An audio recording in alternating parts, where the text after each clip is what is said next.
Yes, तो यहाँ बच्चों चैप्टर है आपका पॉलीमर।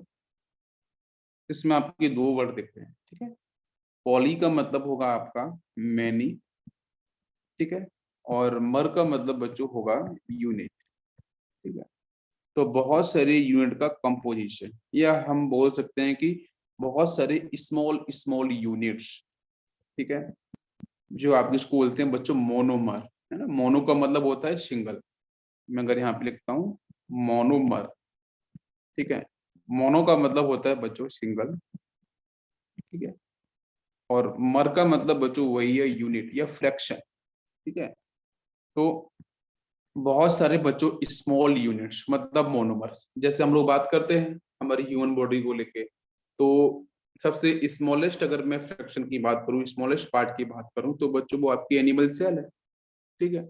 अब वो जो सेल है उसको हम रिपीट करते जाएंगे, रिपीट करते जाएंगे, तो सेल बच्चों क्या होगा, टिश्यू में कन्वर्ट होगा, ठीक है। देन उसके बाद टिश्यू से बच्चों क्या होंगे आपके ऑर्गन सिस्टम्स, देन उसके बाद धीरे धीरे आपका पूरा body complete giant body, like हम देख सकते हैं जितने भी एनिमल्स हैं, ठीक है, चाहे आपका एलिफेंट हो वट जो भी, ठीक है। तो ये इन सब के साथ बच्चों क्या है मोनोमर यूनिट, जैसे हम बात करते हैं पूरी बिल्डिंग का जो स्ट्रक्चर है, इतनी बड़ी बिल्डिंग्स बच्चों बनती हैं, तो कहीं ना कहीं उस बिल्डिंग के अंदर स्मॉल स्मॉल फ्रैक्शन तो ऐसा तो होगा कि पूरी बिल्डिंग उठा के ला एक बार जोड़ दिया गया, नहीं। तो स्मॉल स्मॉल जो ब्रिक्स है, जो ईट है, वो लगाया गया है उसके अंदर, सीमेंट, सिल्का, कैल्शियम ऑक्साइड, ये सारी ये कंपोजिशन है उसके अंदर।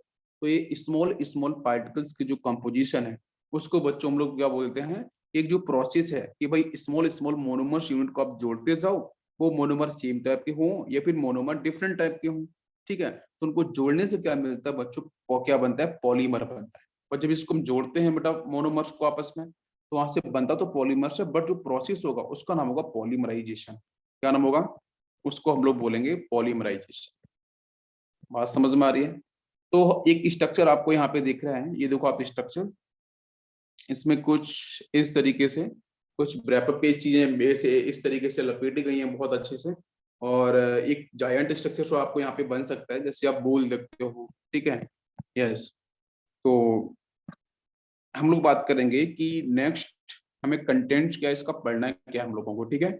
हमारा जो सिलेबस जेई मेंस, मैं फिर से आपको एक बार याद दिलाना चाहता हूँ बच्चों कि जेई मेंस के अंदर, है ना, आजकल बेटा पिछले 2 3 4 साल से क्या हो रहा है कि आपके ये जो चैप्टर हैं जिसमें आता है पॉलीमर्स, ठीक है, जिसमें आता है बच्चों इन्वायरमेंटल केमिस्ट्री हम लोग पढ़ चुके हैं, जैसे बच्चों आता है केमिस्ट्री इन एवरीडे लाइफ, ठीक है, और प्लस बच्चों आता है बायोमोलिक्यूल्स, ठीक है।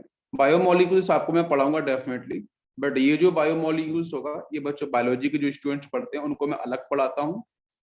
शायद यहाँ पे एक बच्ची दीप्ति है, आप उनके साथ बात कर सकते हो, उनको उस बच्चे को बायोमोलिक्यूल्स अलग लेवल पे पढ़ाया है, आपका बायोमोलिक्यूल्स अलग है, ठीक है। आपके बायोमोलिक्यूल्स में सिर्फ नॉमेनक्लेचर देखने को मिलेगा, नथिंग एल्स। कुछ बेसिक सी रिएक्शंस, कुछ बेसिक सी प्रॉपर्टीज, कुछ बेसिक सी आपकी बॉन्डिंग, ग्लाइकोसिडिक लिंकेज वगैरह, ठीक है, 1 2 1 4 ये सब कैसे होती हैं, ठीक है, एमाइड लिंकेज, बस वही डिस्कस करनी होती है जेई के अंदर। तो बच्चों ये जो चैप्टर है आपके यहाँ पे पॉलीमर्स, है ना, आपका environmental chemistry, chemistry in every life and आपके बायोमोलिक्यूल्स, इन चैप्टर को चारों को मिला के बच्चों 4 क्वेश्चंस, ध्यान दो, इन चारों को मिला के 4 क्वेश्चंस बिल्कुल डिस्कस किए जा रहे हैं। और 4 का मतलब बेटा 16 मार्क्स, आप समझ लो 16 मार्क्स। और इन चैप्टर्स को पढ़ने के लिए कितना टाइम चाहिए आपको, मैक्सिमम बेटा रिवीजन के लिए कितना चाहिए, 1 वीक, ओनली 1 वीक। मैं तो कहता हूँ 4 दिन के अंदर, एक दिन में एक चैप्टर कवर हो जाएगा पूरा अच्छे से। तो मैं वो बेटा बोलूँ 1 वीक के अंदर आपके सारे चैप्टर कवर, और 16 मार्क्स आपको बिल्कुल अच्छे से मिल जाएंगे। आप समझो, बाकी चैप्टर्स की तरफ चलो, तो वहां पे कोई पॉसिबिलिटी फिक्स नहीं है। आप कोई 4 चैप्टर उठा के देखना, उनका जो लेवल है, उनमें जो कंटेंट है वो इससे कहीं ज्यादा है, और इन चैप्टर्स में कंटेंट बहुत कम है। तो यहाँ भी 16 मार्क्स आपको बिल्कुल आराम से मिल रहे हैं। मेरी बात समझ में आ रही है, तो कितना आसान है, इसलिए हम लोगों ने चैप्टर्स हम पहले कवर कर रहे हैं। मेरी बात समझ में आ रही है बच्चों, यस, तो बिल्कुल हमें तैयार रहना होगा इसके लिए। तो हमको लोगों को बेटा पढ़ना क्या है, इंट्रोडक्शन पढ़ना है अच्छे से पॉलीमर्स के बारे में, टाइप्स ऑफ पॉलीमर्स पढ़ने हैं, कौन कौन से टाइप्स के हैं। नेक्स्ट बेटा क्लासिफिकेशन ऑफ पॉलीमर्स, नेक्स्ट है कैरेक्टरिस्टिक्स ऑफ पॉलीमर्स, प्रॉपर्टीज क्या है, फिजिकल केमिकल। लास्ट बच्चों एप्लीकेशन, एप्लीकेशन का मतलब हमारी जो रियल लाइफ, ठीक है, हमारी जो रियल लाइफ है, डेली लाइफ है, उसके अंदर पॉलीमर्स का यूज कैसे है। ठीक है, क्लियर। चलो देखते हैं बच्चों। तो सबसे पहले हम बात करेंगे इसका इंट्रो। ठीक है, तो इंट्रोडक्शन क्या है, बेसिक पार्ट। तो पॉलीमर्स की बेसिक डेफिनेशन अगर हम बात करें तो देखो बच्चों, polymers are very large molecule, because poly का मतलब मैनी, ठीक है, और मर का मतलब है यूनिट। ठीक है, बहुत सारे स्मॉल स्मॉल यूनिट्स मोनोमर्स को जोड़ दोगे तो जायंट स्ट्रक्चर आपको देखने को, बहुत बड़ा स्ट्रक्चर देखने को मिलेगा। ठीक है, तो पॉलीमर्स बेसिकली है क्या। अगर मैं आपसे सिंपल सा बोलूं कि बच्चों पॉलीथीन आप यूज करते हो, ठीक है, वो पॉलीथीन एक्चुअली में ये कंपोजिशन होती है। ठीक है, मैं बताऊंगा। तो पॉलीथीन आप यूज करते हो, आपको तो पता नहीं है, पॉलीथीन तो बहुत पतली है, आपको नहीं समझ आ रहा है कि सर ये तो जायंट स्ट्रक्चर नहीं बना रही है। लेकिन बच्चों, जो पॉलीथीन के अंदर ना इथीन, इथीन इथीन वर्ड समझ में आता है, जिसको हम जनरली बच्चों बोलते हैं एथाइलिन। ठीक है, तो जो पॉलीथीन है, उस पॉलीथीन के अंदर बहुत सारे इन्फिनिटी हम बोल सकते हैं आपके मोनोमर्स जो है इथाइलिन, उनका कंपोजिशन है, उनकी बॉन्डिंग है, उनकी वहां पे जो बॉन्डिंग है वो कोवलेंट नेचर की है, वो आयनिक नेचर की भी हो सकती है। तो इनके सारे कंपोजिशन से इथाइलिन के बहुत सारे मोनोमर्स को जोड़ देंगे तो बच्चों पॉलीथीन का फॉर्मेशन होगा। तो मोनोमर से पॉलीमर का formation is called polymerization process. तो मैंने इसीलिए बोला है कि पॉलीमर्स क्या है, लार्ज मॉलिक्यूल्स हैं made when hundreds of monomers join together to form long chain. Clear. Next, the word polymers comes from the Greek word से लिया गया है बेटा पॉलीमर्स। मैक्सिमम जो वर्ड है बच्चों हमारी साइंस के अंदर वो ग्रीक वर्ड से ही लिए गए हैं। ठीक है, पॉली का मतलब है मैनी और मर का मतलब है बच्चों पार्ट, जो हम लोगों ने डिस्कस किया था अभी। तो polymers is used as synonyms for plastic. तो जब भी हम पॉलीमर्स के बारे में बात करते हैं तो डिफरेंट प्लास्टिक की कैटेगरी दिमाग में रिलेट की जाती है। जैसे मैं सिंपल सा एग्जांपल आपको दूं, आप जरा मुझे बताना। हम जब बच्चों प्लास्टिक के बारे में बात करते हैं तो लगता है कि प्लास्टिक बहुत ही मतलब ऐसी है कि जिसको हम हाथ से ब्रेकेबल कर सकते, हाथ से ब्रेक हो जाएगी। नहीं बच्चों, एक प्लास्टिक वो भी है जो पॉलीथीन बनाती है, वो भी प्लास्टिक की कैटेगरी है। ठीक, एक प्लास्टिक वो भी है जो आपके घरों घरों में हम देखते हैं, चेयर है, वो भी सब चीजें हैं। एक प्लास्टिक हम ये भी देखते हैं जो गाड़ियों के अंदर यूज की जाती है। आप देख सकते हो कितनी हार्ड प्लास्टिक होती है, four wheeler, two wheeler, trucks के अंदर यूज करते हैं। और ऊपर की प्लास्टिक की बात करें तो बच्चों आप देख सकते हो एरोप्लेन्स वगैरह हैं, उनके अंदर भी प्लास्टिक कुछ पार्ट यूज किए जाते हैं। तो देखो प्लास्टिक की डिफरेंट कैटेगरी है। इसी तरीके से जो आयरन होता है, हम आयरन के बारे में पढ़ेंगे मेटलर्जी के अंदर। तो आयरन की भी बहुत सारी डिफरेंट कैटेगरीज हैं। जैसे आपने देखा होगा कि जो होंडा की गाड़ी आती है, अगर आपको पता होगा, जो हम फोर व्हीलर की बात कर रहे हैं, ठीक है, टाटा की गाड़ी की बात करते हैं, सुजुकी की गाड़ी बात करते हैं, तो जनरली हम बोलते हैं कि टाटा की गाड़ी थोड़ी सी मजबूत होती है। उसका जो नीचे का जो इंजन वाला जो नीचे वाला सेक्शन होता है वो काफी अच्छा होता है, मजबूत होता है। ऐसे क्यों? क्योंकि उसके अंदर जो हार्डेस्ट स्टील है उसको यूज किया जाता है। बाकी गाड़ियों की बात करी जाए तो उसमें करते हैं, लेकिन वहां पे गड़बड़ी कर देते हैं कि भाई गाड़ी सस्ती आ रही, सस्ती आने का मतलब उसमें जो नीचे जो उसकी जो हार्डनेस है, जो मजबूती है, वो कहीं ना कहीं उसके साथ किल किया गया है। तो ये सब चीजें होती हैं। तो मैं सिंपल सी बात कर रहा हूँ पॉलीमर्स के ऊपर। ठीक है, तो पॉलीमर्स में हम बेसिक बात करते हैं तो डिफरेंट मोनोमर्स यूनिट को कंबाइन करो और पॉलीमर्स का फॉर्मेशन करो। जैसे यहाँ मैंने बोला all plastics are polymers but not all polymers are plastic. Generally हम पॉलीमर्स जो सिनोनिम्स का मतलब होता है सिमिलर वर्ड्स। सिनोनिम्स का मतलब क्या होता है? Similar word. एंटोनिम्स का अपोजिट वर्ड होता है। ठीक है, तो यहाँ पे हम पॉलीमर्स को प्लास्टिक से रिलेट करते हैं, लेकिन सारे के सारे जो पॉलीमर्स क्या प्लास्टिक होंगे ऐसा नहीं होगा, वो और भी डिफरेंट कैटेगरीज के देखने को मिलेंगे। ठीक है, यहाँ समझ में आया? बेसिक पार्ट बता रहा हूँ। यस, तो यहाँ पे मैं इसको इस तरीके से डिफाइन कर सकता हूँ बच्चों कि डिफरेंट मोनोमर्स यूनिट को हम कंबाइन करेंगे। और ये मोनोमर्स यूनिट बच्चों क्या होंगी, ध्यान दो, ये होती हैं बच्चों low molecular weight. Low molecular weight, इनका मॉलिक्यूलर वेट बहुत कम होता है। इन बच्चों यही होती है रिपीटिंग यूनिट। क्या होती है बच्चों? Repeating unit. जैसे हम लोग पढ़ते हैं ना, सॉलिड स्टेट पढ़ते हैं, तो सॉलिड स्टेट के अंदर रिपीटिंग यूनिट क्या होता है बेटा? इसको बोलते हैं यूनिट सेल, जो क्यूब होता है ना सॉलिड स्टेट के अंदर क्यूब। तो ऐसा माना जाता है कि इस क्यूब को बार बार, इस क्यूब के अंदर प्रॉपर्टीज है कि इसकी एक्स वाई जेड तीनों एक्सेस बच्चों बराबर होती हैं। ठीक है, इसमें 8 कॉर्नर्स होते हैं, सेंटर होता है एक बॉडी सेंटर, फेस सेंटर्स आपके 6 होते हैं। ठीक है। उसके बाद एज सेंटर आपके यहाँ से 12 होते हैं, ये सारी चीजें निकाली जाती हैं। तो अगर इस क्यूब को मैं बार बार रिपीट करता जाऊं तो बहुत बड़ा जायंट सॉलिड आपका बन सकता है। तो ऐसा माना जाता है, ऐसा एज्यूम किया गया कि अगर किसी भी सॉलिड के बारे में स्टडी करनी है तो आपको इसको क्यूब की प्रॉपर्टीज आपको आनी चाहिए। इस क्यूब की कौन कौन सी फॉर्म हो सकती है? सिंपल क्यूब है ना, आपकी क्यूबिक सेंटर्स की बात करते हैं, सीसीपी की बात करते हैं, एफसीसी की बात करते हैं, face centred cubic, cubic close packing एक ही होता है, एससीपी की बात करते हैं, हेक्सागोनल क्लोज पैकिंग की बात करते हैं, ठीक है। और भी डिफरेंट टाइप की क्लोज पैकिंग्स होती है, सिंपल क्यूबिक। तो इन सब क्लोज पैकिंग्स की पूरी स्टडी करनी पड़ती है। देन उसके बाद आपको पता चलता है कि एग्जैक्टली हमारा जो NaCl है, हमारी जो ब्रिक्स है, हमारे डिफरेंट स्ट्रक्चर्स हैं, मॉलिक्यूल्स हैं, कैल्शियम क्लोराइड है, सॉल्ट है, उनके नेचुरल स्ट्रक्चर किस तरीके से हो सकते हैं, ठीक है। तो मैं बेसिकली क्या बात करना चाह रहा हूँ कि इस क्यूब को बार बार रिपीट करोगे तो कोई भी सॉलिड आपका जनरेट हो सकता है। तो उसी तरीके से हम lower molecular weight repeating unit को बार बार रिपीट करते जाएं तो बच्चों यही मोनोमर कन्वर्ट किस में हो जाएगा? पॉलीमर के अंदर। मेरी बात समझ में आ रही है? पॉलीमर्स में कन्वर्ट हो जाएगा। हमें जल्दी नहीं है, आराम से पढ़ेंगे सब कुछ समझते हुए। तो यहाँ पे आपको क्या मिलेगा? High molecular weight containing compound. मेरी बात समझ में आ रही है? Now it is clear? Yes. तो बच्चों हम बोल सकते हैं कि all the polymers are macro molecule. मैं यहाँ पे लिख देता हूँ मैक्रो, MACRO, ठीक है। All the polymers are macro molecules. क्या मैं ऐसे बोल सकता हूँ कि सारे के सारे मैक्रो मॉलिक्यूल्स पॉलीमर हों? ये स्टेटमेंट पूछा गया है AIEEE के अंदर। जब AIEEE एग्जाम हुआ करता था 2010 तक, तब AIEEE के अंदर स्टेटमेंट आया था कि बताना था कि कौन सा स्टेटमेंट आपका करेक्ट है। तो ये स्टेटमेंट जो मैं बोल रहा हूँ, all the polymers are macro molecules but all the macro molecules are not polymer. सारे के सारे मैक्रो मॉलिक्यूल्स आपके पॉलीमर नहीं हो सकते हैं। Now it is clear.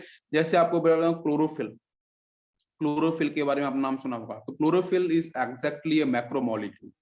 Chlorophyll आपका मैक्रोमोलिक्यूल्स है बट एग्जैक्टली वो पॉलीमर्स नहीं, ठीक है। हम बहुत सारी मेडिसिन के बारे में पढ़ते हैं, बहुत सारे ड्रग्स के बारे में पढ़ते हैं, तो वहां पे उनके स्ट्रक्चर्स बहुत जायंट होते हैं, तो एग्जैक्टली वो पॉलीमर्स नहीं है, ठीक है। पॉलीमर्स का मतलब यह है कि चीजों को रिपीट किया जाए, लोअर मॉलिक्यूलर वेट को उनकी बॉन्डिंग के साथ, वहां पे जो केमिकल बॉन्डिंग में आपकी वहां पे आयनिक बॉन्ड देखने को मिलेगा। जनरली जनरली आपका कोवलेंट बॉन्ड होता है शेयरिंग से। तो इस टाइप के बॉन्ड डेवलप होने के लिए, लेकिन होना क्या चाहिए? मोनोमर्स यूनिट होनी चाहिए, थाउजेंड्स ऑफ मोनोमर्स यूनिट होनी चाहिए। तो ही पॉलीमर्स की जो डेफिनेशन है वो आपकी वैलिड होगी। क्या मेरी बात समझ में आ रही है? Now it is clear?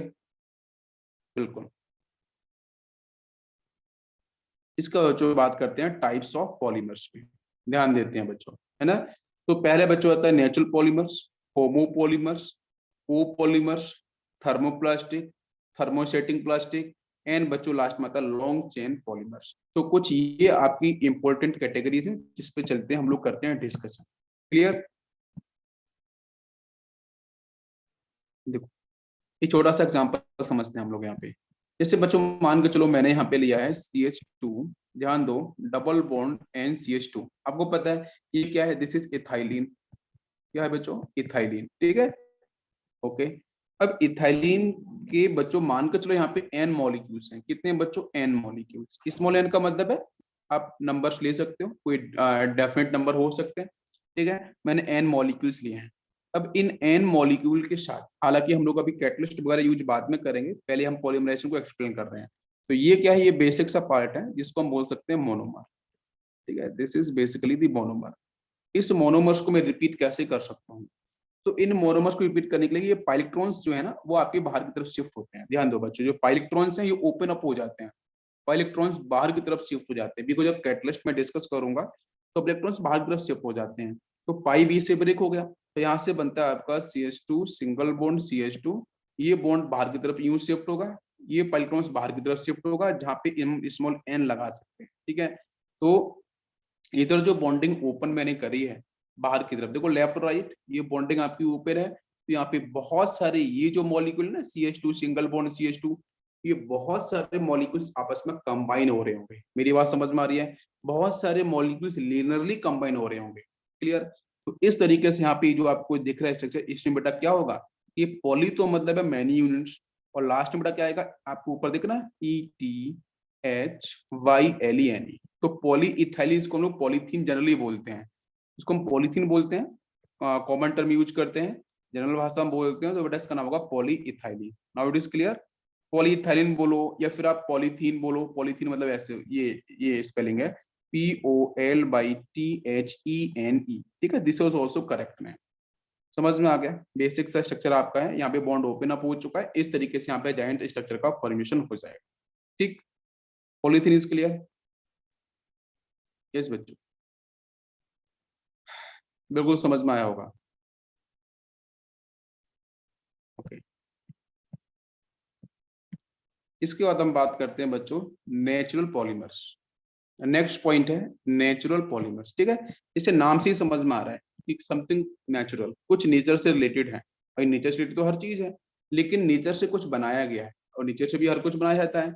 लेकिन नेचुरल पॉलीमर्स की जब बात करते हैं, एक्चुअली देखो मैं आपको थोड़ा सा हिंट करता हूँ। हम जब पहले क्लासिफिकेशन की बात करते हैं तो नेचुरल पॉलीमर्स आता किस में है? तो जब बच्चों हम लोग बात करते हैं ओरिजिन के बेस पे, प्लीज ध्यान देना, जब भी हम लोग क्लासिफिकेशन की बात करते हैं on the basis of origin, है ना, ओरिजिन मतलब उसकी जो उत्पत्ति है ओरिजिन के बेस पे, तो इसमें पहली कैटेगरी आती है बच्चों natural. First category is the natural polymer, second is semi synthetic, semi synthetic जिसमें कुछ पार्ट बच्चों आपका नेचुरल होगा, कुछ पार्ट आपका सिंथेटिक होगा। नेक्स्ट बात करते हैं बेटा कंप्लीटली सिंथेटिक। ठीक है, तो जब भी क्वेश्चन आता है कि ओरिजिन की बेस पे क्लासिफिकेशन क्या होगा पॉलीमर्स का, तो तीन पार्ट हैं बच्चों, natural, semi synthetic and synthetic. I it is clear, समझ में आ रहा है? ठीक है, इसको थोड़ा सा मैं और अलग और मैं आपको आता हूँ सेकेंड कैटेगरी। अगर बेटा क्वेश्चन आता है कि स्ट्रक्चर के बेस पे पॉलीमर्स का क्लासिफिकेशन क्या है, जरा रिपीट करो मेरे साथ। ओरिजिन के बेस पे तीन कैटेगरी है, natural, semi synthetic, synthetic. Structure के बेस पे बात करते हैं क्लासिफिकेशन, तो इसमें बेटा आता है linear. First category is the linear. तो लीनियर का मतलब क्या है? State chain. ठीक है, स्टेट चेन।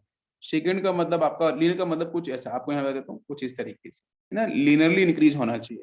सेकंड आता है बच्चों ब्रांच, जिसमें ब्रांचिंग देखने को मिलेगी। ठीक है, CHED। तो ब्रांच का मतलब बेटा कुछ ऐसा यहाँ पे एक्स्ट्रा ब्रांचिंग आपको दोनों साइड देखने को मिलेगी, तो this is the branched polymer. ठीक है, थर्ड कैटेगरी बेटा यहाँ पे आती है cross link, cross linked polymer.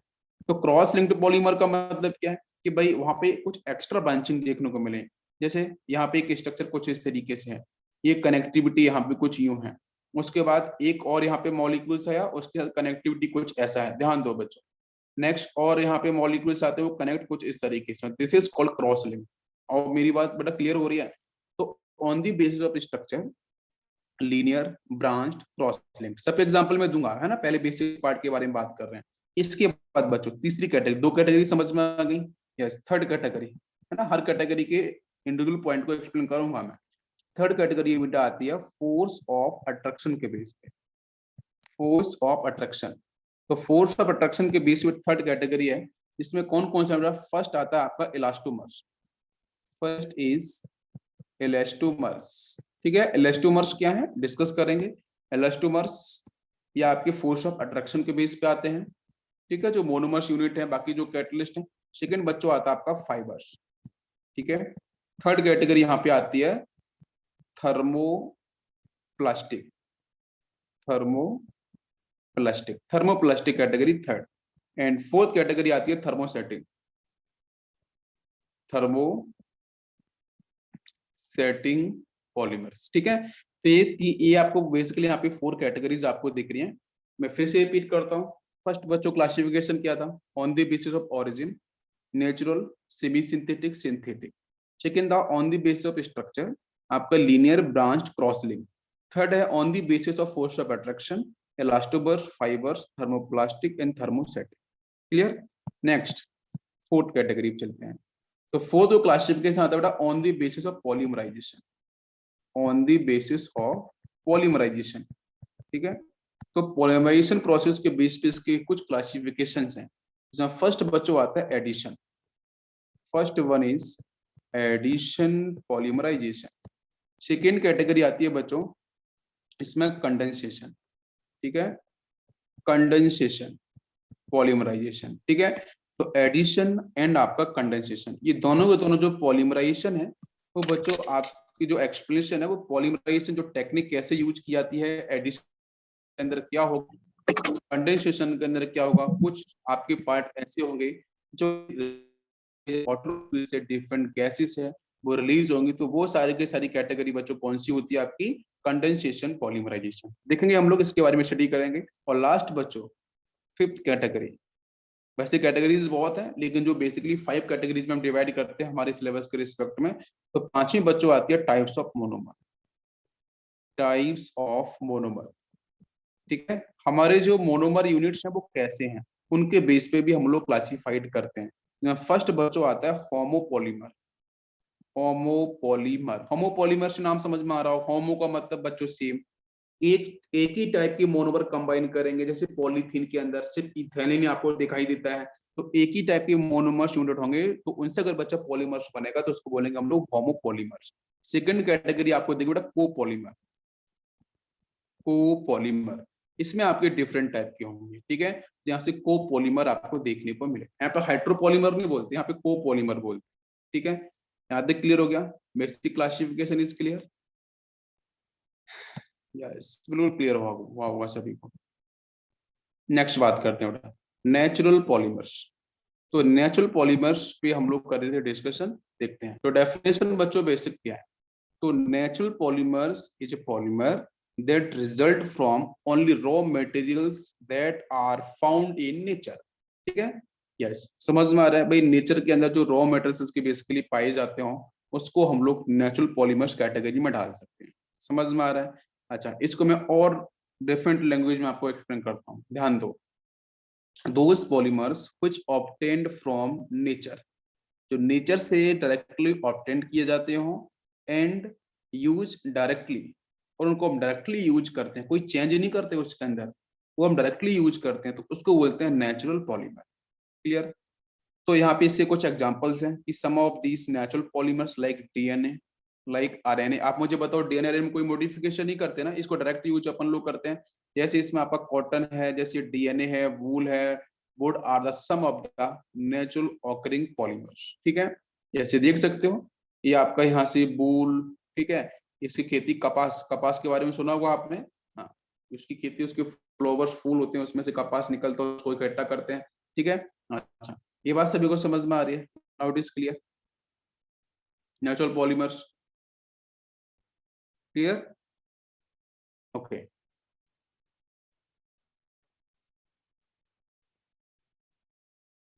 Next बात करते हैं होमोपॉलीमर्स, अभी स्टडी करेंगे हम लोग, पहले नेचुरल पॉलीमर्स में थोड़ा और इसके बारे में देखते हैं, थोड़ा और मैं एक्सप्लेन करता हूँ एक्स्ट्रा, यस। देखो, तो हमने क्या बात करी थी कि नेचुरल पॉलीमर्स की जब हम बात कर रहे हैं, क्लासिफिकेशन हम लोगों ने लिया था कि जो क्लासिफिकेशन हमारा क्या था बच्चों, जो हम natural on the base of origin, origin के बेस पे नेचुरल तो समझ में आ गया, ठीक है बेटा। सेमी सिंथेटिक, तो what is semi synthetic, semi synthetic का मतलब क्या, मैंने आपको वहां पे थोड़ा सा बताया था, सेमी सिंथेटिक का मतलब इसमें कुछ पार्ट आपका नेचुरल होगा, कुछ पार्ट आपका मैन मेड चीजें भी उसमें चेंज आपकी की जाएंगी, या फिर कि नेचर से जो पाया गया, नेचर से जो पाया गया रॉ मटेरियल्स उसका डायरेक्ट यूज नहीं होगा, उसमें कुछ चेंज, उसमें कुछ मॉडिफिकेशन किया जाए, ठीक है, उसमें कुछ मॉडिफिकेशन किया जाएगा, जो नेचुरल आपका जो रॉ सब्सटेंस है उसमें कुछ चेंज करेंगे, और चेंज जब करेंगे तो उसमें नई चीज कुछ ऐड करेंगे, तो फिर उसके बाद जो बनेगा उसको बोलेंगे हम लोग सेमी सिंथेटिक। जैसे मैं सिंपल सी डेफिनेशन आपको बोलूं, आप प्लीज ध्यान से सुन सकते हो, those polymer which attain from nature, nature से ही मिलेगा, and modify according to requirement of market, requirement of human beings, ठीक है, जो भी आपकी रिक्वायरमेंट है उसके हिसाब से अगर मॉडिफिकेशन करते हो तो इस टाइप की हम पॉलीमर्स को बोलते हैं सेमी सिंथेटिक पॉलीमर्स। जैसे बच्चों एग्जांपल की बात करें, जैसे रेयन इसका एग्जांपल है, जैसे बच्चा यहाँ पे आता है सेलुलोज, ये एग्जांपल्स आते हैं, डायरेक्ट एग्जांपल मुझसे आते हैं, सेलुलोज नाइट्रेट सेमी सिंथेटिक का एग्जांपल है। नेक्स्ट बच्चों में बोलो यहाँ पे सेलुलोज एसीटेट, ठीक है, सेलुलोज एसीटेट, ठीक है, ये भी इसी का एग्जांपल है, ठीक है, एसीटेट पार्ट आपका यहाँ से ऐड किया गया है, बाकी सेलुलोज आपको नेचर से मिल जाता है, तो ये कुछ कॉमन से एग्जांपल है, ठीक है, ये आप देख सकते हो सेमी सिंथेटिक। Now clear. अब लास्ट में बच्चों आता है सिंथेटिक पॉलीमर। तो last category is the synthetic polymer. तो सिंथेटिक के अंदर तो बेटा नेचुरल तो कुछ हो नहीं सकता है, सब कुछ मॉडिफिकेशन वाला ही पार्ट होगा। तो यहाँ पे आपके सिंथेटिक क्या है? सिंथेटिक को बेटा हम लोग बोल सकते हैं मैन मेड। क्या बोल सकते हैं? Man made polymers. Synthetic also called man made polymers. Now it is clear. तो मैन मेड पॉलीमर बोलो, सिंथेटिक बोलो, बात एक ही है। जिसमें कुछ एग्जांपल बच्चों आते हैं, जिस जो आपका है पॉलीथीन, ये सब कैसे बनते हैं मैं सब बताऊंगा आपको, है ना, तो सब प्रोसेस आएगा। पॉलीथीन कैसे बनेगा, पीवीसी पॉलीविनाइल क्लोराइड, जो पाइप है इलेक्ट्रिकल पाइप होते हैं ना, उसके अंदर यूज करते हैं। पीवीसी के बहुत सारे पाइप्स आते हैं। नेक्स्ट बच्चा होता है पॉली एक्राइलोनाइट्राइल, पीएएन, इससे एग्जांपल है। जैसे आपका टेफ्लॉन, टेफ्लॉन तो आपने सुना होगा, नॉन स्टिकी, ठीक है, टेफ्लॉन। तो ये कुछ कॉमन से एग्जांपल हैं जो बेटा सिंथेटिक पॉलीमर को रिप्रेजेंट करते हैं। नाउ इट इज क्लियर, सभी को समझ में आ गया? First category is clear. Classification on the basis of origin, natural clear, semi synthetic clear, synthetic clear. अब हम बात करेंगे on the basis of structure classification कौन कौन से हैं। सभी को समझ में आ गया? यस। नेक्स्ट समझते हैं बेटा। नेक्स्ट कैटेगरी आती है on the basis of structure, जिसमें फर्स्ट बच्चों आया था आपका लीनियर पॉलीमर। लीनियर पॉलीमर, तो लीनियर पॉलीमर से आपको समझ में आ रहा है, मैंने बताया था बेटा स्ट्रेट चेन, है ना, कुछ इस तरीके से स्ट्रेट चेन आपको होनी चाहिए, उसको बोलेंगे हम लीनियर पॉलीमर्स। तो लीनियर पॉलीमर्स है क्या, उसको थोड़ा समझते हैं। In this type of polymers monomers link together to form long straight chain. ठीक है, तो जो आपकी मोनोमर्स यूनिट होंगी, ठीक है, मोनोमर यूनिट्स, ये आपस में एक दूसरे से कंबाइन होंगी, और कंबाइन होने के बाद एक स्ट्रेट चेन या straight chain, long chain compound का फॉर्मेशन करेंगे। तो उसको बेटा हम लोग बोलेंगे लीनियर पॉलीमर्स। हम लोग बात कर रहे हैं स्ट्रक्चर के बेस पे आपका क्लासिफिकेशन पॉलीमर्स का कैसा है। क्लियर? अच्छा, और जो लीनियर चेन पॉलीमर्स होते हैं, तो इनकी प्रॉपर्टीज पे क्वेश्चंस पूछा गया है, तो मैं प्रॉपर्टीज थोड़ा सा आपको बता दूं, ध्यान दो। एक तो बच्चों जब ये आपकी लीनियर स्ट्रक्चर बनता है, तो लीनियर स्ट्रक्चर होने की वजह से इसकी जो डेंसिटी बच्चों क्या होती है, बहुत हाई हो जाती है। तो मैं बोलूंगा high density polythene, high density polythene, जिसको शॉर्ट में लिखा गया है HDP। तो HDP कहीं लिखा मिले तो उसका मतलब है हाई डेंसिटी पॉलीमर। तो हाई डेंसिटी जो पॉलीथीन यहाँ पे है, उसको हम हाई डेंसिटी क्यों बोलते हैं? तो उसके पीछे रीजन है बेटा, बिकॉज देखो यहाँ पे कोई ब्रांचिंग तो है नहीं भाई, लीनियर में कोई ब्रांचिंग दिख रही है? नहीं दिख रही है। तो एक स्ट्रक्चर यूं होगा, सेकेंड स्ट्रक्चर यहाँ पे आएगा, थर्ड स्ट्रक्चर यहाँ पे आएगा, फोर्थ स्ट्रक्चर यहाँ पे आएगा, fifth, six and so on. nth structure यहाँ पे इस तरीके से आपस में क्या होंगे बच्चों, एक दूसरे के ऊपर लेयर होगी, इकट्ठी होती जाएंगी, तो आराम से इकट्ठी होंगी, और उनके जो बीच में जो गैप है वो एक दूसरे को कवर अप करेगा, जिसकी वजह से इनकी जो डेंसिटी बच्चों है बहुत हाई हो जाएगी। तो बहुत बार एक क्वेश्चन आता है कि सर वो तो स्ट्रेट चेन थी, तो डेंसिटी हाई कैसे हो सकती है? भाई पॉलीमर है, पॉलीमर है तो बहुत सारे मॉलिक्यूल्स होंगे ना, वो मॉलिक्यूल्स आपस में दूसरे को इजीली मतलब सपोर्ट करते हैं, उनके स्ट्रक्चर को डिफाइन करते हैं, मतलब उनकी जो एफिशिएंसी है, मैं सिंपल सा वर्ड यूज करूं पैकिंग एफिशिएंसी के बारे में, तो उनकी पैकिंग एफिशिएंसी काफी अच्छी है। तो पैकिंग एफिशिएंसी अगर अच्छी है तो वो हाई डेंसिटी पॉलीथीन या जो पॉलीमर्स हैं उनका फॉर्मेशन करेंगे, जो बेस बहुत अच्छा सा एग्जांपल है बेटा लीनियर पॉलीमर्स का। क्या सभी को समझ में आया? Now it is clear. ये सब कैसे बनते हैं बताऊंगा, इन सब के बारे में स्ट्रक्चर्स कैसे कैसे बनते हैं। पहले हम क्लासिफिकेशन को समझ रहे हैं बच्चों, प्लीज ध्यान दो। सेकंड हम लोग बात करेंगे ब्रांच, ठीक है, ब्रांच्ड पॉलीमर। तो ब्रांच्ड पॉलीमर में क्या होगा कि भाई ये इस टाइप के पॉलीमर्स हैं जिनके अंदर जो मोनोमर्स बच्चों लिंक होंगे, वो एक दूसरे से मोनोमर लिंक तो कनेक्ट होंगे ही, लेकिन लॉन्ग चेन बनाएंगे, लॉन्ग चेन के साथ साथ बच्चों ब्रांचिंग का भी फॉर्मेशन करेंगे। तो प्लीज सब समझ में आ रहा है कि मोनोमर आपस में कंबाइन होंगे और क्या बनाएंगे, एक बनाएंगे बच्चों यहाँ से लीनियर चेन। और लीनियर चेन जब बनेगी तो लीनियर चेन के साथ साथ बच्चों पैरेलली क्या होगा, वहां पे आपकी ब्रांचिंग भी चलेगी। ठीक है, ब्रांचिंग भी कंटिन्यूसली चलती जाएगी, जिससे यहाँ पे ब्रांच चेन पॉलीमर आपको देखने को मिलेगा। जैसे इसके कुछ एग्जांपल्स हैं, जैसे बच्चों एग्जांपल्स की बात करते हैं तो एक आता है आपका लो डेंसिटी पॉलीमर। अब बोलोगे सर ब्रांचिंग में तो ज्यादा स्ट्रक्चर दिख रहे हैं, सर ब्रांचिंग का तो फील यूं आता है, आपने भी बताया था यहाँ ब्रांचिंग है, यहाँ ब्रांचिंग है, कुछ इस तरीके से। तो सर यहाँ तो मॉलिक्यूल वेट ज्यादा होना चाहिए एज कम्पेयर टू लीनियर। ये लो डेंसिटी क्यों होते हैं, वो हाई डेंसिटी क्यों होता है? तो बच्चों because of packing efficiency linear जो आपकी अरेंजमेंट पॉलीमर्स हैं उनकी डेंसिटी हाई होती है, लेकिन जो आपकी यहाँ पे ब्रांचिंग है, तो ब्रांचिंग की वजह से बच्चों क्या है कि मान लो आपका एक स्ट्रक्चर ये बना है, एक सेकेंड दिया है।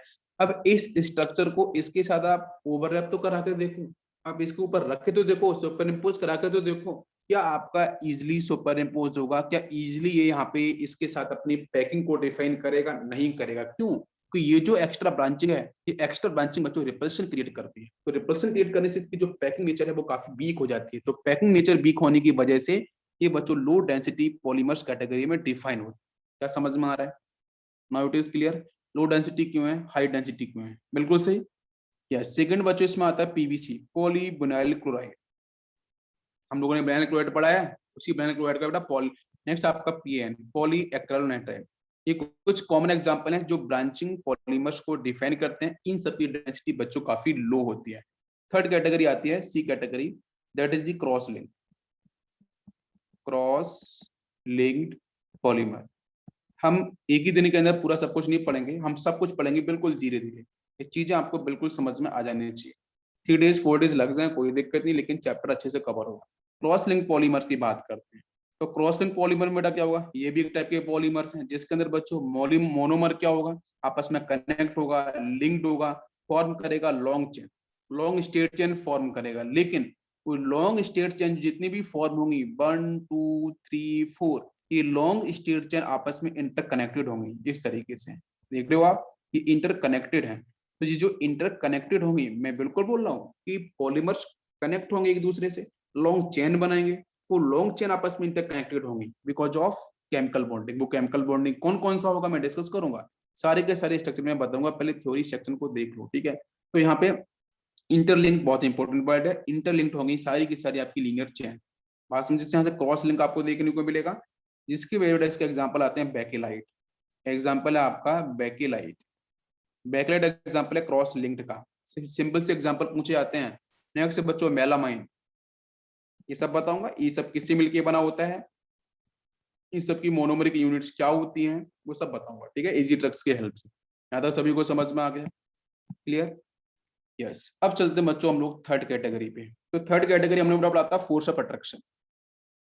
फोर्स ऑफ अट्रैक्शन, तो फोर्स ऑफ अट्रैक्शन के बेस पे जो हमारा क्लासिफिकेशन है वो किस तरीके से है, तो मैंने बताया तो बच्चों बेसिक पॉइंट सबसे पहला था आपका elastomer. First part is elastomers. तो कोई बताएगा मुझे what is elastomers? Yes, elastomers basically are the polymers जिनके पास बच्चों इसके नाम से है इलास्टो। इलास्टो का मतलब बेटा इलास्टिसिटी आपने पढ़ा होगा, या आपने सुना होगा इलास्टिक नेचर। अरे इलास्टिक प्रॉपर्टी आपको पता है, ठीक है? प्लास्टिक इलास्टिक, हम इलास्टिक के बारे में बात कर रहे हैं। इलास्टिसिटी मतलब, इलास्टिसिटी का मतलब है कि जब उसको हम खींचते हैं तो उसमें खिंचाव होना चाहिए, वो खींचनी चाहिए, ठीक है? जैसे रबर वगैरह होती है, आपने देखा होगा, ठीक है? तो जनरली हम रबर के बारे में बात करने वाले हैं। इलास्टोमर्स का मतलब क्या है? इलास्टिसिटी होनी चाहिए। ऐसे पॉलीमर्स जिनके पास इलास्टिक प्रॉपर्टी हो। अगर इलास्टिक प्रॉपर्टी होगी तो इसका मतलब बच्चों इजिली वो इलास्टिक नेचर का है, तो मतलब उसके पास फोर्स ऑफ अट्रैक्शन कैसा होगा? बी। बिल्कुल सही। तो वीक फोर्स ऑफ अट्रैक्शन, तो वीक फोर्स ऑफ अट्रैक्शन आपको दिखाई देगा इलास्टोमर्स की हम लोग बात कर रहे हैं। क्लियर? सभी को समझ में आ रहा है? यस। दूसरा, और इनकी जो इलास्टोमर्स हैं इनके साथ बच्चों फ्यू, कुछ एक आपको क्रॉस लिंक, कुछ एक आपको क्रॉस लिंक आपको स्ट्रक्चर इसमें दिखाई देंगे, ठीक है? तो क्रॉस लिंकिंग भी होती है, इन क्रॉस लिंकिंग बहुत ज्यादा नहीं होती है। मैक्सिमम बच्चों बताऊं तो 2 to 3 लेयर्स के बीच में, 2 से लेके 3 लेयर्स जो स्ट्रेट चेन होंगी, जो स्ट्रेट लाइंस होंगी, स्ट्रेट पॉलीमर्स होंगे, उनके बीच में आपको सिर्फ लेयर्स देखने को मिलेगी। अगर 4 5 6 अप टू 10 अगर लेयर्स के बीच में अगर आपका लिंकिंग हो जाती है, क्रॉस लिंकिंग, तो फिर उसमें इलास्टिसिटी प्रॉपर्टी वीक हो जाएगी। समझ में आ रहा है? इलास्टिक प्रॉपर्टी वीक हो जाएगी तो फोर्स ऑफ अट्रैक्शन बढ़ जाएगा। तो वीक फोर्स ऑफ अट्रैक्शन की वजह से इसकी जो इलास्टिक नेचर है वो काफी अच्छा होता है। समझ में आ गया? अरे क्लियर हो गया सभी को? यस। ओके। तो इसकी एक प्रॉपर्टी और है बेटा, ये क्या होते हैं? Soft. Because force attraction weak है तो हार्ड तो होंगे नहीं, सॉफ्ट। इससे कुछ एग्जांपल्स लेते हैं। एग्जाम्पल जो रबर, रबर जितनी भी है वो सब एग्जाम्पल, जैसे बेटा यहाँ पे आता है ब्यूना, ब्यूना एस, रबर, ये रबर का एग्जाम्पल है, ठीक है। ये कैसे बनती है बताऊंगा, ब्यूटाडाइन वगैरह के, स्टायरीन, ये क्या होता है सब बताऊंगा, ठीक है। तो ये आपकी रबर है जो आपका इलास्टोमर्स एग्जाम्पल है। एक मिनट एग्जाम्पल और आता है, ब्यूना एन करके होता है, ठीक है, ब्यूना एन, ये भी एक रबर है, ये भी इसी एग्जाम्पल है। जैसे बेटा आपका आता है नियोप्रीन, ठीक है, neoprene, PRENE, neoprene is also a rubber, ये भी इसी एग्जाम्पल है। नेक्स्ट बच्चों आता है नेचुरल रबर, नेचुरल रबर आपने देखा होगा है ना टीवी वगैरह के अंदर, कि केरला साइड में जहाँ पे ये जो रबर वगैरह जहाँ पे बनाई जाती है, तो वहाँ पे जो कुछ इसके प्लांट्स होते हैं, उन प्लांट्स में कट करते हैं और रात में उसको वहाँ पे एक बकेट लगाते हैं, वो वहाँ पे फिल हो जाती है, उसको लेके जाते हैं प्योरिफिकेशन एंड डिफरेंट टेक्निक्स उसमें केमिकल प्रोसेस फॉलो किए जाते हैं, बाद में रबर वगैरह वहाँ पे डिजाइन करी जाती है, ठीक है। तो बच्चों बेसिक मैं बता रहा हूँ इलास्टोमर्स है क्या, क्या सभी को समझ में आया। इलास्टिक प्रॉपर्टी होनी चाहिए, वीक फोर्स ऑफ अट्रैक्शन होना चाहिए, सॉफ्ट होने चाहिए, कुछ क्रॉस लिंक्ड मिलेंगी 2 to 3 लेयर्स के बीच में, कुछ एग्जांपल्स आपके ये हैं, ये सारे के सारे एग्जांपल मैं बताऊंगा, ठीक है। यस, सेकंड हम लोग बात करते हैं क्लासिफिकेशन फोर्स ऑफ अट्रैक्शन के बेस पे था, तो second classification is the fibre. What is fibre, आपने देखा कि आजकल गाड़ियों के अंदर, घरों के अंदर, हर जगह आपको फाइबर देखने को मिलता है, तो फाइबर बेसिकली पॉलीमर्स, बट ये जो पॉलीमर्स है इसमें क्या आपको देखने को मिलता है, इस फाइबर्स के अंदर जो बच्चों टेंसाइल स्ट्रेंथ है वो बहुत ज्यादा होती है, पहला पॉइंट, हाई टेंसाइल स्ट्रेंथ, ठीक है, टेंसाइल स्ट्रेंथ बच्चों इसके अंदर काफी ज्यादा होती है, क्लियर। तो उसकी वजह से क्या होता है, जब टेंसाइल स्ट्रेंथ काफी ज्यादा होगी तो डेफिनेटली बेटा जो फोर्स ऑफ अट्रैक्शन होगा उसकी वैल्यू क्या होगी, काफी कम होगी, या ज्यादा होगी, ज्यादा होगी या कम होगी, तो फोर्स ऑफ अट्रैक्शन बेटा ज्यादा हो जाएगा, स्ट्रॉन्ग फोर्स ऑफ अट्रैक्शन होगा। भाई टेंसाइल स्ट्रेंथ अगर ज्यादा है, जैसे आपके जो मेटल्स होते हैं डेफिनेटली आप पे टेंसाइल स्ट्रेंथ आपके ज्यादा ही होती है, तो आपका यहाँ पे फोर्स अट्रैक्शन कैसा होगा, मैक्सिमम, है ना, हर एक चीज को एक्सप्लेन कर रहा हूँ समझ लो, फोर्स अट्रैक्शन कैसा होगा बच्चों, मैक्सिमम।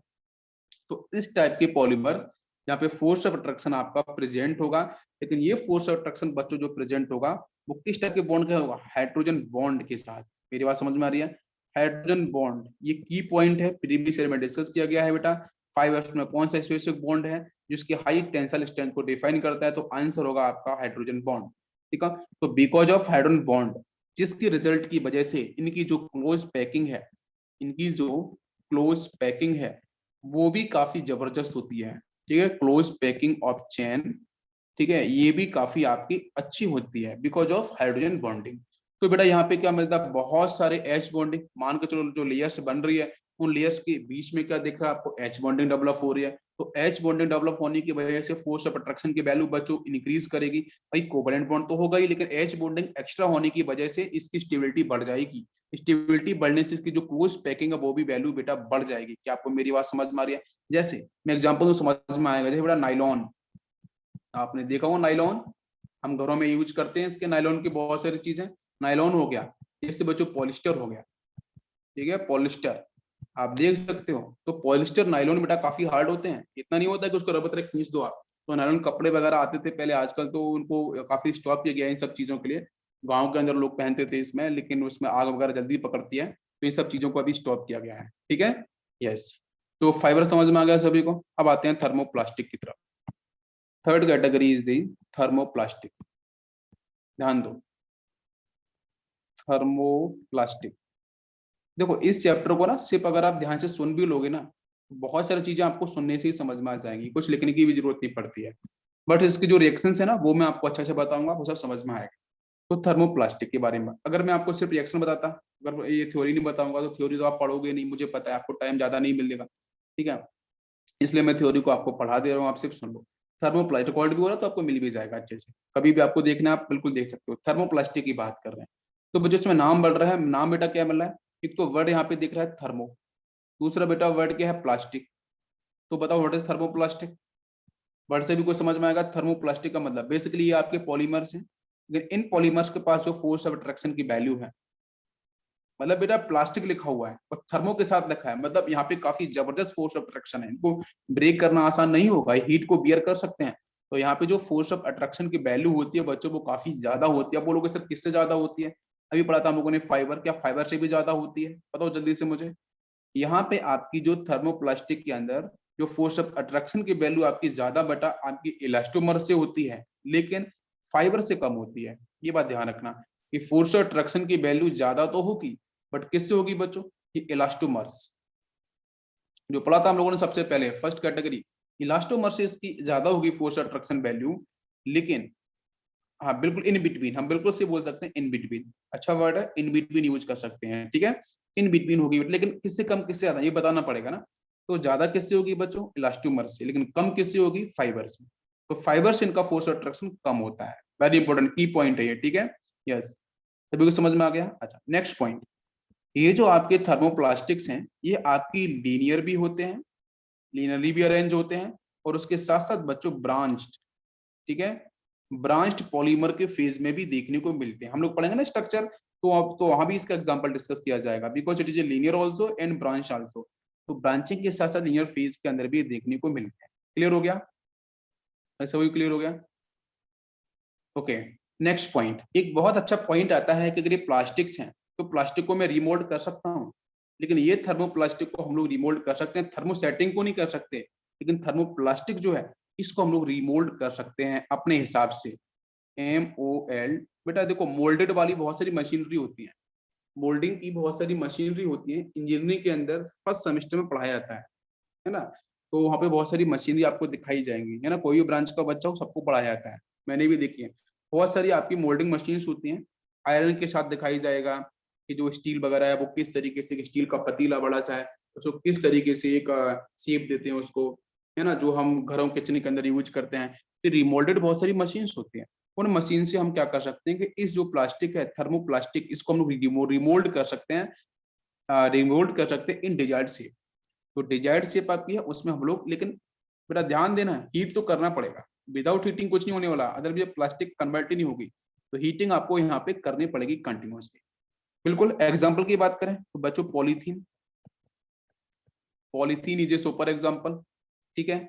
नेक्स्ट आपका पीवीसी, पॉलीविनाइल क्लोराइड, आप इलेक्ट्रिकल पाइप देखते हो घरों के अंदर जो लगाए जाते हैं पीवीसी के।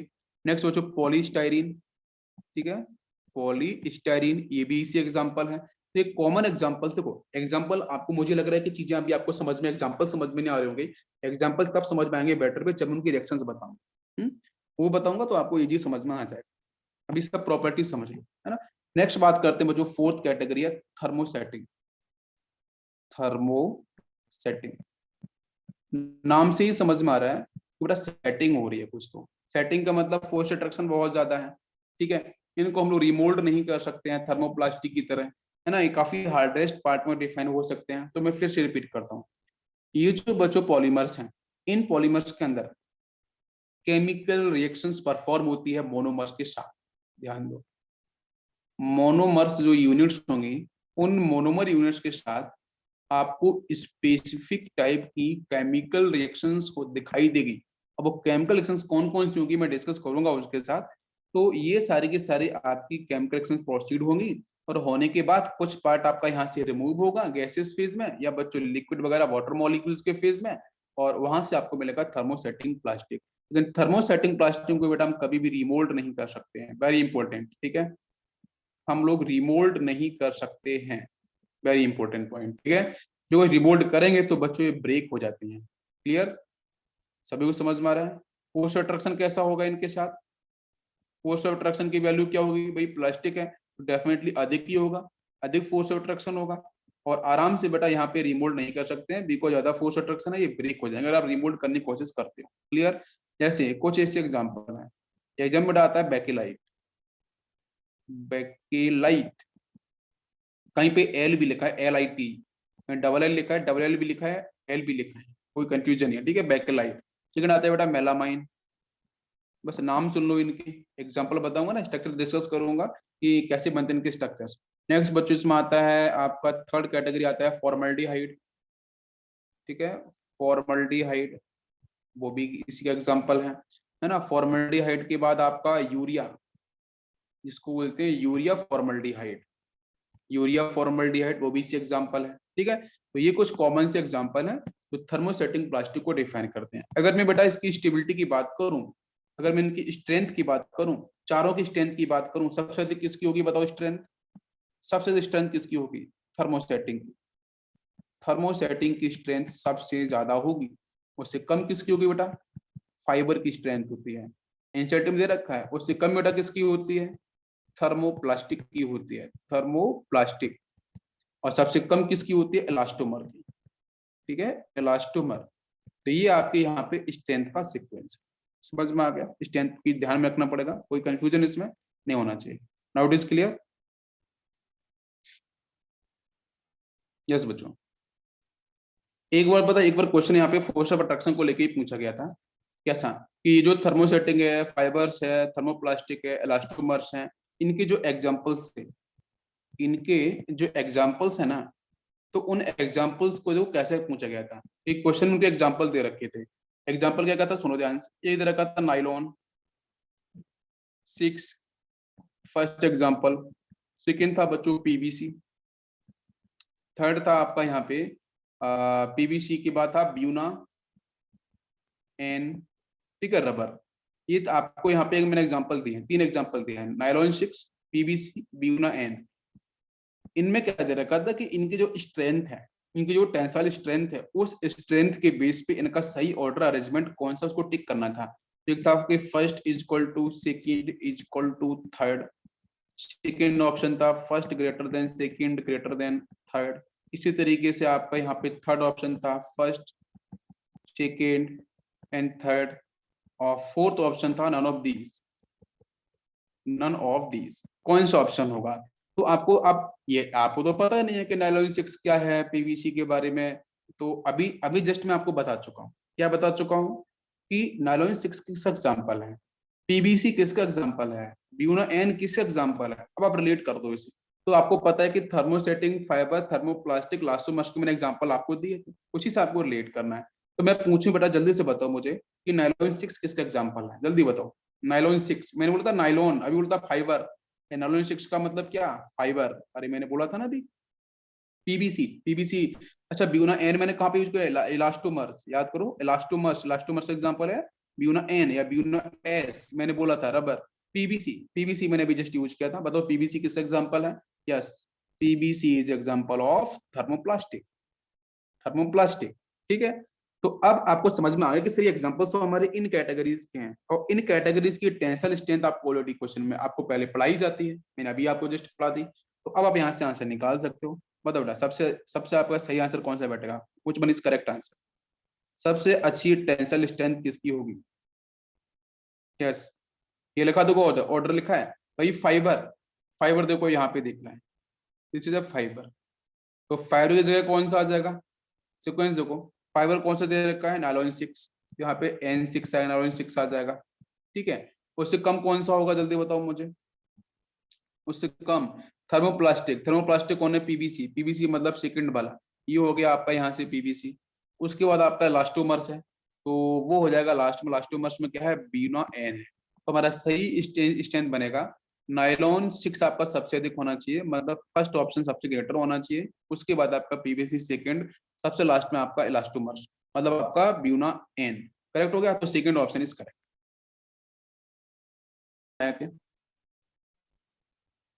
क्लियर हो गया क्वेश्चन में? नेक्स्ट किया। अब बात करते हैं पॉलीमराइजेशन के बेस। नेक्स्ट, नेक्स्ट बच्चों हम बात करेंगे classification on the basis of polymerization. तो पॉलीमराइजेशन के बेस पे हमारे जो क्लासिफिकेशन है वो क्या है? इसमें फर्स्ट बच्चों आता है एडिशन पॉलीमराइजेशन। ठीक है, एडिशन पॉलीमर या एडिशन पॉलीमराइजेशन। तो एडिशन पॉलीमराइजेशन क्या है? यस, एडिशन पॉलीमराइजेशन बेटा क्या होगा बताओ मुझे। ये यहाँ पे पॉलीमर्स का फॉर्मेशन होगा, मोनोमर आपस में कनेक्ट होंगे तो बेसिक लाइन है, लॉन्ग चेन आपकी फॉर्म होगी। ठीक है, लेकिन यहाँ से कोई मॉलिक्यूल रिलीज नहीं होगा, ये बात ध्यान रखो। जब एडिशन पॉलीमराइजेशन होगा तो जो भी आपको मोनोमर यूनिट बच्चों दी जाएगी, मोनोमर यूनिट जो भी आपको दी जाएगी, उस मोनोमर यूनिट बेटा बिल्कुल आपस में कनेक्टेड होंगी, आपस में लिंक्ड होंगी। लेकिन यहाँ से कोई, जब ये कनेक्शन होगा, लिंक्ड होगा, तो यहाँ से कोई एक्स्ट्रा मॉलिक्यूल आपका रिलीज नहीं होगा। तो मैं लिख देता हूँ, without releasing without releasing any molecules like, जैसे बच्चों गैस, कार्बन डाइऑक्साइड, जैसे आपका वाटर मॉलिक्यूल्स, है ना। तो ये जैसे फिर आपका बहुत बार तो एल्कोहल भी होता है, इसमें एथनॉल वगैरह आपका रिलीज होता है, ठीक है, एल्कोहल। तो ये कुछ कॉमन से एग्जांपल है, मतलब आप मोनोमर कनेक्ट तो कर रहे हो लेकिन वहां से कोई मॉलिक्यूल्स एक्स्ट्रा बाहर नहीं निकलना चाहिए, ठीक है। तो भाई बीच में कहीं वाटर मॉलिक्यूल्स बन रहा है उसको बाहर निकाल दिया, कहीं गैस बन रही है, भाई बहुत सारे एग्जाम्पल पढ़ रहे हैं हम लोगों ने, हीटिंग वगैरह भी करते हैं, तो वहां से ये सब गैसेस या फिर आपके लिक्विड वगैरह बाहर नहीं निकलने चाहिए, तो उसको बेटा हम लोग बोलते हैं एडिशन पॉलीमर्स। ये बात समझ में आई? क्लियर? इसको हम लोग चैन ग्रोथ पॉलीमर्स भी बोलते हैं। इस एग्जाम्पल में जितने भी चेन ग्रोथ पॉलीमर्स होते हैं वो बेटा इसी के एडिशन पॉलीमर्स के एग्जाम्पल। समझ में आ गया एडिशन पॉलीमर? एग्जाम्पल की बात करूं, एग्जाम्पल बच्चा आपका पॉलीथीन आता है। अब देखो हम लोगों ने उधर पढ़ा था, अब एग्जाम्पल मिक्स हो जाएंगे। तो एग्जाम्पल की बात करें तो यहाँ से आपका पॉलीथीन होता है, ठीक है। या फिर हम बेटा पीवीसी के बारे में बात कर सकते हैं, नियोप्रीन भी इसका एग्जाम्पल है, ठीक है। नेक्स्ट आपकी जो रबर, न्यूप्रीन रबर, या फिर आपका PMMA, ठीक है। नेक्स्ट आपका ब्यूना एस, ब्यूना एन, ये सब इसी एग्जांपल है। इन सब से जब इनका कनेक्शन होता है तो यहाँ से कोई भी एक्स्ट्रा मॉलिक्यूल्स बाहर रिलीज नहीं होता है। तो बेटा एग्जांपल हो गए एडिशनल पॉलीमर्स। अब बात करते हैं सेकेंड इज कंडेंसेशन। सेकेंड है आपका कंडेंसेशन पॉलीमर। तो कंडेंसेशन बेटा वर्ड से समझ में आ रहा है कि कोई चीज कंडेंस हो रही है हीटिंग करने पे। कंडेंस होने का मतलब कोई पार्ट रिमूव हो रहा है। तो रिमूव बच्चों आपको या तो वाटर मॉलिक्यूल्स होगा या अल्कोहल होगा या फिर आपकी गैसेस वगैरह रिलीज होगी, जैसे मैंने आपको बताया CO2 गैस, वाटर मॉलिक्यूल। इसमें भी क्या होगा, मोनोमर यूनिट जो होंगी वो आपस में कनेक्ट तो होंगी, वो आपस में बच्चों कनेक्ट तो बिल्कुल होंगी, लेकिन कनेक्ट होने के बाद यहाँ से आपके जो एक्स्ट्रा मॉलिक्यूल्स की हम लोग जो बात कर रहे थे, जो स्मॉल मॉलिक्यूल्स की बात कर रहे थे, तो स्मॉल मॉलिक्यूल्स में जैसे आपके कार्बन डाइऑक्साइड्स है या फिर आपका वाटर मॉलिक्यूल्स है, फिर एल्कोहल्स है, उनको वो यहाँ से इजीली रिलीज होंगे। अगर वो रिलीज होंगे तो ये बच्चों कैटेगरी चली जाएगी किसके अंदर, कंडेंसेशन पॉलीमर्स के अंदर। समझ में आ गया? जिसको हम लोग बेटा के नाम से ऑल कॉल करते हैं, उसको बेटा हम लोगों ने क्या बोला था बताओ? उसको हम बोला था चेन ग्रोथ पॉलीमर्स। तो फर्स्ट कैटेगरी एडिशन पॉलीमर्स को हम लोगों ने चेन ग्रोथ पॉलीमर्स बोला था। इसको हम लोग चेन ग्रोथ पॉलीमर्स नहीं बोलते हैं, इसको बोलते हैं स्टेप ग्रोथ पॉलीमर्स। क्या बोलते हैं? स्टेप ग्रोथ पॉलीमर, ठीक है। स्टेप ग्रोथ पॉलीमर्स के नाम से इसे हम कॉल करते हैं, बिकॉज जब ये कुछ पार्ट रिमूव होगा तो ये नई स्टेप जनरेट होगी, इसलिए इसका नाम पड़ता है स्टेप ग्रोथ पॉलीमर्स। अब आते हैं इसे एग्जांपल्स की तरफ। एग्जांपल की बात करते हैं बेटा नाइलॉन 6। नाइलॉन 6 बहुत अच्छा एग्जांपल है। जैसे आपका नाइलॉन 66 दोनों अलग होते हैं, नाइलॉन 66, ठीक है। 66 बहुत बार लोग बोलते हैं इसको। फिर आपका नाइलॉन 2 भी इसका एग्जांपल है, नाइलॉन 2 ये भी इसका एग्जांपल है, ठीक है। इसमें डेक्रोन आता है, इस सबके मैं स्ट्रक्चर ना डिस्कस करूंगा, स्ट्रक्चर टेंशन मत लो, ठीक है। डेक्रोन इसका एग्जांपल है ना, डेक्रोन हो गया, या फिर आपका यूरिया फॉर्मल्डिहाइड हो गया, या फिर आपका यहाँ से रेजेंस होते हैं, है ना। तो वो सारे के सारे एग्जांपल्स इसी के आते हैं, urea formaldehyde and resins and melamine formaldehyde, ठीक है, PbHU, ये सब इसी के एग्जांपल्स कंडेंसेशन के। यहाँ पे रिएक्शंस परफॉर्म होती है, यहाँ से कुछ मॉलिक्यूल स्मॉल मॉलिक्यूल्स बाहर जाते हैं, तो कंडेंसेशन पॉलीमर को डिफाइन करते हैं। नेक्स्ट कैटेगरी की बात करते हैं। नेक्स्ट कैटेगरी बेटा जिसमें मैंने डिस्कशन किया था होमोपॉलीमर्स और आपके कोपॉलीमर्स, है ना। तो पॉलीमराइजेशन के टर्म में हम बात कर रहे हैं, तो यस नेक्स्ट बच्चों लेंगे हम लोग होमोपॉलीमर्स। होमोपॉलीमर्स, होमोपॉलीमर्स में डेफिनेशन आपको क्लियर तो हो ही गई होगी। होमो का मतलब सेम, जब यहाँ पे जो मोनोमर्स यूनिट है, ऐसे पॉलीमर्स जिनकी जो मोनोमर्स यूनिट है बच्चों वो कैसे हो, सेम, उसमें कोई बीच में डिफरेंट मोनोमर्स यूनिट नहीं आना चाहिए। Out is clear? नहीं आना चाहिए। तो इस टाइप के हम लोग पॉलीमर्स को बेटा हम लोग होमोपॉलीमर्स कॉल कर सकते हैं। क्या आपको मेरी बात समझ में आ रही है? Same type of monomer unit combine करेंगे, पॉलीमर्स जो फॉर्म होगा उसका नाम होमोपॉलीमर्स होगा। इसका एग्जांपल है बेटा पॉलीथीन। पॉलीथीन। नेक्स्ट बात करूं तो पॉलीविनाइल क्लोराइड, इसमें सिर्फ बेटा विनाइल क्लोराइड देखने को मिलता है, इसमें इथीन देखने को मिलता है। ये होता है बेटा पॉलीस्टाइरीन, ठीक है। इसमें स्टेरीन बेटा आपकी होती है मोनोमर यूनिट, इसको बार बार रिपीट करो तो पॉली बनेगा स्टेरीन। इसमें आपका होगा बिनाइल क्लोराइड तो पीवीसी बनेगा, इसमें इथीन होगा तो बनेगा polythene. These are the example of homopolymers. अब बात करते हैं हम लोग यहाँ पे कोपॉलीमर्स के बारे में। Second category is the copolymers. Copolymers, copolymers बेटा क्या होगा, डिफरेंट टाइप्स के। यहाँ पे हाइड्रो बेटा वर्ड यूज नहीं करते हैं, ठीक है, कोपॉलीमर्स यूज करते हैं। तो इसमें होंगे आपके डिफरेंट टाइप्स के मोनोमर्स यूनिट। डिफरेंट टाइप के मोनोमर्स यूनिट बच्चों आपके यहाँ पे देखने को मिलेंगे, और वो आपस में कंबाइन होंगे, और कंबाइन होने के बाद बनाएंगे बेटा कोपॉलीमर।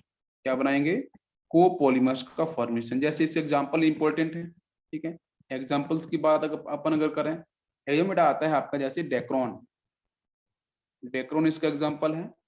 इस टाइप से बेटा आएंगे धीरे धीरे, है ना, सब मैं बताऊंगा, कुछ छोड़ूंगा नहीं। यहाँ से बेटा आता है ग्लिप्टल। तो glyptal is also example of copolymers. इसमें डिफरेंट मोनोमर्स यूनिट आप कंबाइन होते हैं।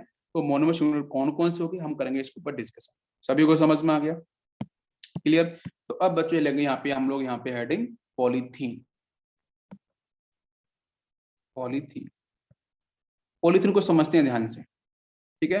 पॉलीथीन बेटा बेसिकली आपका मोनो, आपका ये यहाँ पे पॉलीमर है, और पॉलीमर किसका है, इथीन का। अब समझ में आ रहा होगा आपको, पॉलीथीन का मतलब इथीन को रिपीट करते जाओ। इथीन का आपका यहाँ पे आपका ये पॉलीमर है, ठीक है। इथीन यहाँ पे क्या है, मोनोमर्स। अब ये जो आपका जो प्रोसेस है कि इथीन को जो हम बार बार लिंक्ड करते हैं, कनेक्ट करते हैं एक इथीन को दूसरे इथीन के साथ, यहाँ पे दो टाइप की पॉलीथीन जनरेट होती है, ध्यान दो।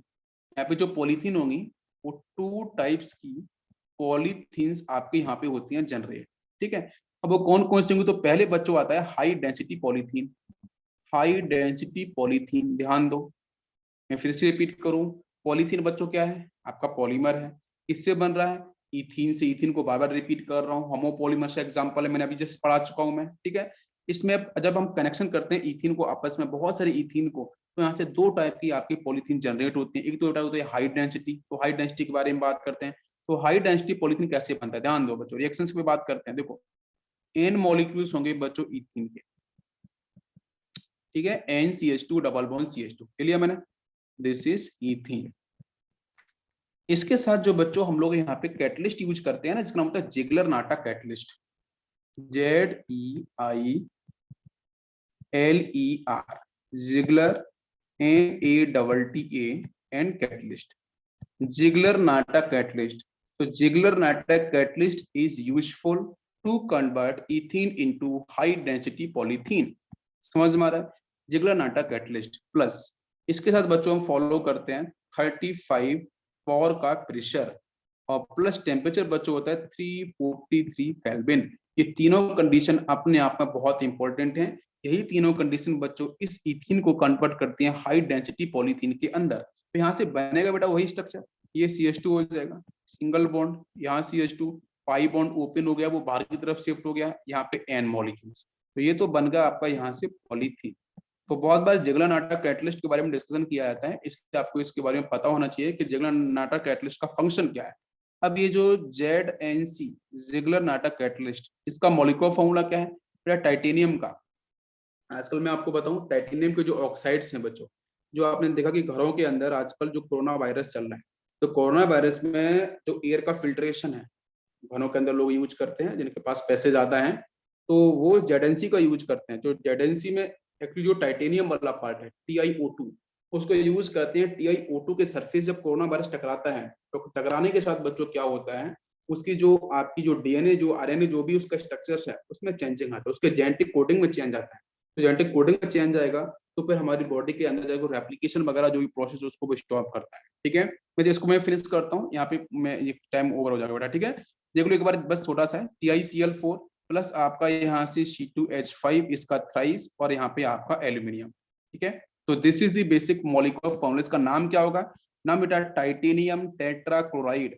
टाइटेनियम टेट्राक्लोराइड प्लस बच्चों का है ट्राई इथाइलिन एल्यूमिनियम, ये इसका नाम होगा। समझ में आ गया। प्रॉपर्टीज की बात करें तो बेटा ये क्या होते हैं, लीनियर पॉलीमर्स होते हैं, हाई मेल्टिंग पॉइंट होता है, स्ट्रॉन्ग आपके होते हैं ये। यूज की बात करें तो बकेट, तो बाल्टी यूज करते हैं घर के अंदर, वो इसी से बनाते हैं। सेकंड बच्चों, हम जो मग यूज करते हैं नहाने के लिए, खिलौने जो होते हैं बच्चों के, रस्सियां जो रस्सियां होते हैं, रोप होते हैं, जो बैग होते हैं, आप लोग जो बैग यूज करते हो ना, वो सारे के सारे इसी से बनाए जाते हैं। ठीक है, कल जब मिलेंगे तो बच्चों हम बाकी बात करेंगे। सेक्शन समझ में आ रही होगी? Yes, thank you students.